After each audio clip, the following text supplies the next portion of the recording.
कार्तिक मास महत्तम अध्याय 13वां। हरे कृष्ण, राधे राधे।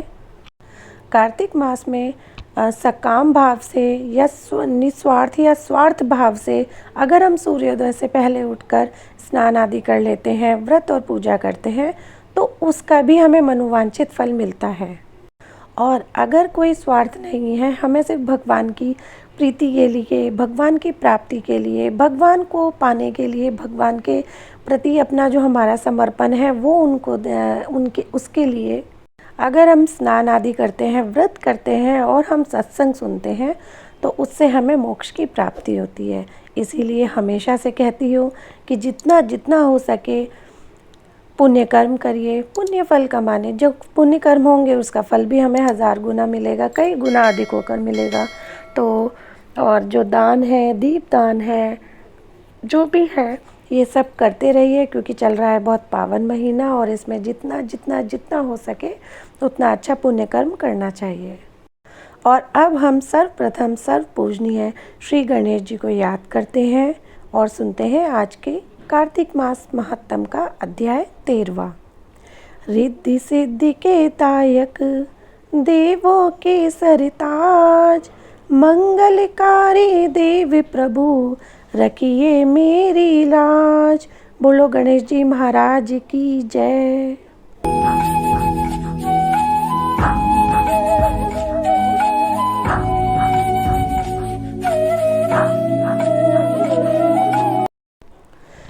राजा पृथु ने हाथ जोड़कर देव ऋषि नारद जी से कहा, हे महाराज, आप भगवान की पूजा का महात्म्य सुनाने की कृपा कीजिए। तब नारद जी बोले, हे राजा पृथु, जो मनोविनोद में भी भजन करता है उसको परम पद प्राप्त होता है। जो श्रद्धा युक्त होकर भजन करता है उसके महात्म्य का वर्णन नहीं किया जा सकता। इस संबंध में मैं एक अति प्राचीन इतिहास सुनाता हूँ, ध्यानपूर्वक सुनो। नारद जी ने कहा, कलिंद पर्वत पर दीर्घपुर नामक नगर में सुबाहु नाम का एक अत्यंत धर्मात्मा राजा राज्य करता था। वह प्रजा का पुत्र के समान पालन करता था। उसके धूम्रकेश नाम का एक पुत्र था जो अत्यंत दुराचारी, परिस्त्रीगामी, चोर तथा जुआरी था। पुत्र के दुराचरणों को देखकर राजा सुबाहु ने उससे अनेक बार ताड़नाएं दी, परंतु वह किसी प्रकार नहीं माना। एक दिन खेलते हुए उसकी गेंद छोटी रानी के महल में जा गिरी। जब वह गेंद लेने के लिए महल में गया तो उसकी विमाता छोटी रानी उस पर मोहित हो गई और उन दोनों ने कामांध होकर भोग विलास किया। जब राजा को इस बात का पता चला तो राजा ने धूम्रकेश को प्राणदंड तो नहीं दिया, परंतु उसे अपने राज्य से बाहर निकाल दिया। अब राजकुमार वन में रहकर प्रतिदिन मांस मदिरा खाता पीता तथा रात्रि को वैश्याओं के यहाँ निवास करता। चोरी आदि करके जो भी धन वह प्राप्त करता सब वैश्याओं को दे देता। इस प्रकार अनेक वर्ष भी व्यतीत हो गए। एक समय वह भटकते भटकते वृंदावन में पहुंच गया। वृंदावन में धूम्रकेश ने सत्यव्रत नामक एक परम विष्णु भक्त को देखा, जो अपना घर बार छोड़कर कार्तिक मास में वृंदावन में रहकर भगवान का पूजन करता तथा केवल कंदमूल और फल खाता था। वह भक्त प्रतिदिन भगवान से प्रार्थना करता, हे भगवान, इस दुख रूपी संसार में डूब रहे मुझ दीन की प्रतिदिन भगवान से मुझ दीन की आप रक्षा करें। मैं राधा जी सहित आपको बारंबार नमस्कार करता हूँ। प्रेम मग्न होकर वह कभी कभी रोने, कभी गाने और कभी नाचने लगता था। धूम्रकेश ने उस भक्त की जब ये क्रियाएं देखी तो रात्रि को वैश्या के घर आकर मिट्टी की एक मूर्ति बनाकर वैसे ही सब कृत्य किए और अंत में स्तुति आदि करके वैश्या के घर में ही सो गया। देवयोग से राजा के दूत भी उसी समय वहां आ गए और उनके हाथ से धूम्रकेश मारा गया। यमदूत उसको महापापी समझकर मारते हुए पकड़कर यमराज के पास ले गए। धूम्रकेश को देखते ही यमराज अपने सिंहासन से खड़े हो गए और पाद्य, अर्घ्य आदि देकर उसका सत्कार किया। फिर अपने दूतों को फटकारते हुए कहा, तुमको धिक्कार है। जब हमने यह आज्ञा दी हुई है कि विष्णु भक्तों को यहाँ पर मत लाओ, फिर धूम्रकेश को यहाँ पर क्यों लाए? उसने कार्तिक मास का व्रत वृंदावन धाम में चाहे हास्य ही में किया, फिर भी वह बैकुंठ में जाने का अधिकारी है। बैकुंठ में भेजने के पूर्व यमराज ने धूम्रकेश को अपने निकट बैठाकर कहा, भगवान की भक्ति 9 प्रकार की है। उनकी कथा सुनने से राजा परीक्षित, कीर्तन से शुकदेव, स्मरण से प्रहलाद, पाद सेवा से लक्ष्मी, पूजा से पृथु, वंदना से अक्रूर, दास्य भाव से अर्जुन तथा आत्मनिवेदन से राजा बलि जिस प्रकार परम पद को प्राप्त हुए हैं, उसी प्रकार चाहे हास्य से ही तुमने भगवान की पूजा की, मगर फिर भी तुम स्वर्ग के अधिकारी हो। यद्यपि अपने जीवन में किए गए पापों और दुष्कर्मों के कारण तुम घोर नरक के अधिकारी थे, परंतु क्योंकि तुमने कार्तिक मास में भगवान की पूजा की है, अतः अब निश्चय ही तुम्हें वैकुंठ प्राप्त होगा। कार्तिक मास में की गई भगवान की पूजा निरर्थक नहीं जाती।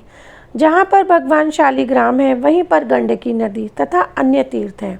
धूम्रकेश को शास्त्रों का कुछ भी ज्ञान नहीं था, अतः उसने हाथ जोड़कर यमराज से कहा, हे स्वामी, भगवान सब नदियों को छोड़कर गंडकी को कैसे प्राप्त हुए?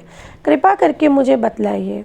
यमराज ने कहा, किसी समय वेदशिरा नामक ऋषि सब लोगों के हित की कामना से गंगा जी के तट पर तपस्या कर रहे थे। उनके इस घोर तप से भयभीत होकर इंद्र ने ऋषि की तपस्या भंग करने के लिए मंजुघोषा नाम की अप्सरा को भेजा। मंजुघोषा उस रमणीक स्थान में क्रीड़ा करती हुई अपने रूप और यौवन का प्रदर्शन करके हाव भाव दिखाने लगी। फिर उसी स्थिति में उसने मुनि के चरणों का स्पर्श किया तो उनके रोमांच खड़े हो गए। तत्पश्चात मुनि को अपने वशीभूत जान मंजुघोषा ने अपनी दोनों भुजाएं उनके गले में डाल दी। तब क्रोधित होकर मुनि ने श्राप दिया कि तुम मुझे इस संसार सागर में डालने को उद्यत हुई हो, इसीलिए नदी बन जाओ। मुनि का श्राप सुनकर मंजुघोषा रोने और बिलखने लगी।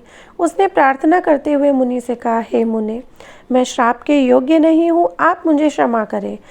उसकी प्रार्थना से द्रवित होकर मुनि ने कहा कि जिस समय भगवान विष्णु वृंदा के श्रापवश शिला रूप होकर तुम में स्थित होंगे, तब तुम भगवान को धारण करने वाली होगी। इस प्रकार मेरे द्वारा दिया गया यह श्राप तुम्हारे लिए वरदान से भी अधिक श्रेष्ठ सिद्ध होगा। अंत में यमराज ने कहा, हे राजकुमार, अब तुम विष्णु लोक को जाओ। तब धूम्रकेश सुंदर विमान में बैठकर बैकुंठ लोक को चला गया और उसे वहाँ हरि चरणों में स्थान मिल गया। यह सब धूम्रकेश द्वारा कार्तिक मास में मात्र 1 दिन पूजा का परिणाम था।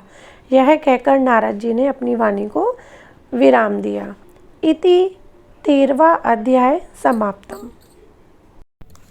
तो फ्रेंड्स, यहाँ समाप्त होता है हमारा कार्तिक मास महत्तम का अध्याय 13। और अब मैं मिलूँगी आपसे कल एक नए अध्याय और एक नई कथा के साथ। बस जाने से पहले हमेशा की तरह यही विनती और यही अनुरोध करना चाहूँगी कि अगर आपको मेरे वीडियो अच्छी लगती है तो प्लीज़ मेरे वीडियो को लाइक करो, अपने friends and family and neighbours के साथ शेयर करना बिल्कुल ना भूलें। और मेरे चैनल पर अगर आप नए हैं तो मेरे चैनल को सब्सक्राइब करो और उसके साथ जो बेल आइकन है उसको भी ज़रूर से प्रेस करो।